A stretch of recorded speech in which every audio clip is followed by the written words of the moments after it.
Thank you very much for joining us, and a warm welcome to you. U.S. mediation led by President Donald Trump is raising Egypt and Ethiopia's hopes of a deal over the Grand Renaissance Dam. Ethiopia's GERD, neutral ally, and World Bank also to be involved in the talks on reducing the downstream impacts of the hydroelectric projects being built on the Blue Nile. Now, let's bring you some background to the issue here. The Nile, which is the world's longest river, supports millions of lives in Eastern and Northern Africa, but is also the source of disagreements between countries. One of those is the impasse between Ethiopia and Egypt over the dam project on the Nile. The $4 billion Grand Ethiopian Renaissance Dam, GERD, is designed to be the centerpiece of Ethiopia's bid to become Africa's biggest power exporter, which they aim to do by generating more than 6,000 megawatts. But Egypt says the project will severely cut its water supply. And last week, President Donald Trump of the U.S. met with officials from Ethiopia, Egypt, and Sudan, and he tweeted afterwards to say that the meeting had gone very well. Well, Jerry, what is blocking this Nile Dam? Before hearing from our expert of the day, let's review Egypt's position. Cairo wants a guaranteed annual minimum of 40 million cubic meters, which Ethiopia has not agreed to, and refers to the historic right to the river guaranteed by a series of treaties.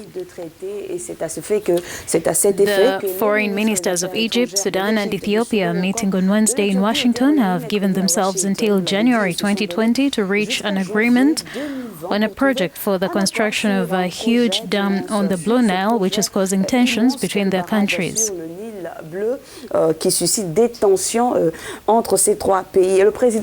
American president has decided to solve this problem, and will it come to pass? We pass this question to our expert. Here we go. William Davison is a senior analyst on Ethiopia for the Crisis Group. He joins us now from Addis Ababa. William, good morning and a warm welcome. It's good to have you with us. What exactly does American mediation or involvement in this issue between Ethiopia and Egypt bring to these talks? Well, it's not clear exactly what the American presence will do, but I think what's happened with this decision to have a much more concerted negotiation schedule with the outside observation from the World Bank and the US government is a clear sign that we're going to have a more intense period of negotiation.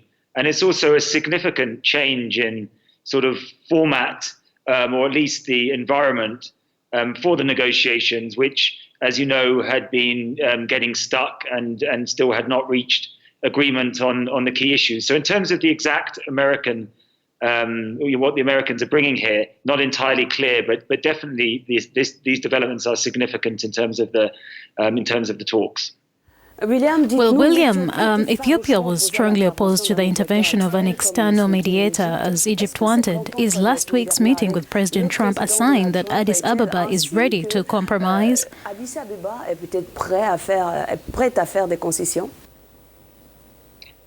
Well, that's still, that's still hard to say.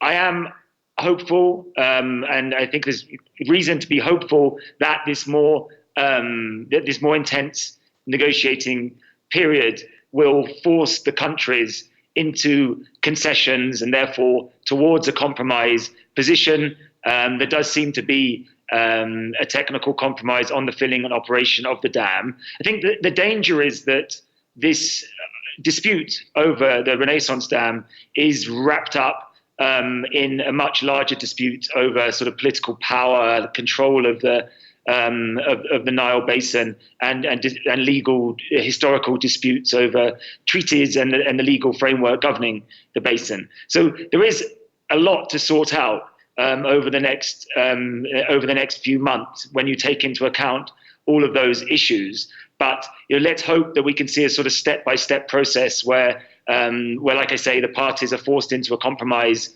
on the initial issues directly relating to the dam, and then that can lead to further compromises on these bigger issues. William, as we know, the Nile is the world's longest river, and actually it is shared by 11 countries. But the dam rather talks, the dam talks only have Ethiopia, Egypt, and Sudan. Is it possible that a deal over the Renaissance Dam will not take the wider debate off about the equitable use of the Nile amongst all of the countries that it runs through? Sure. I mean, that's certainly a consideration. But if we just think about some of the details of the recent talks, one of the objections that Ethiopia had was that Egypt was asking for a continual sort of in perpetuity release of 49, essentially the entire average annual flow of the Blue Nile, 49 billion cubic meters a year, forever, indefinitely. And part of Ethiopia's rejection of that was because they didn't want, Ethiopia did not want or did not think it was appropriate that this agreement on the one dam should impact future developments by Ethiopia and other upstream countries, or particularly Ethiopia in this context. And we should also think about Ethiopia's overall position here. They want the Nile basin, including the Renaissance Dam, to be governed by the cooperative framework agreement, and that would include the other nations. So the key point here is that I think Ethiopia is alert to this danger, and that the cooperative framework agreement is there, which involves all riparian nations, and hopefully as a result of an eventual compromise on the Renaissance Dam, the talks will then move to revitalizing the cooperative framework agreement process.